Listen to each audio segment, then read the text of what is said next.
লামডিং হাফলাং সংযোগী ২৭ নং ৰাষ্ট্ৰীয় ঘাইপথৰ মাণ্ডাৰডিছাত সংঘটিত হয় এক ভয়ংকৰ পথ দুৰ্ঘটনা। পথ দুৰ্ঘটনাত এজনৰ মৃত্যু হয় আৰু এজন লোক গুৰুতৰভাৱে আহত হয়। মৃত যুৱকজন লামডিঙৰ ঈশান দাস বুলি জানিব পৰা গৈছে। গুৰুতৰভাৱে আহত এজন সুমিত মজুমদাৰ নামৰ এজন যুৱক।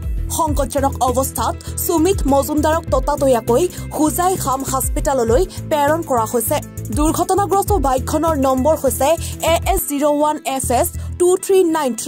পুৱাৰ ভাগত লামডিঙৰ পৰা ২৭ নং ৰাষ্ট্ৰীয় ঘাইপথেৰে ডিমা হাছাও জিলাৰ অন্তৰ্গত মাণ্ডাৰডিছা ফুৰিবলৈ গৈছিল দুই বন্ধুৱে।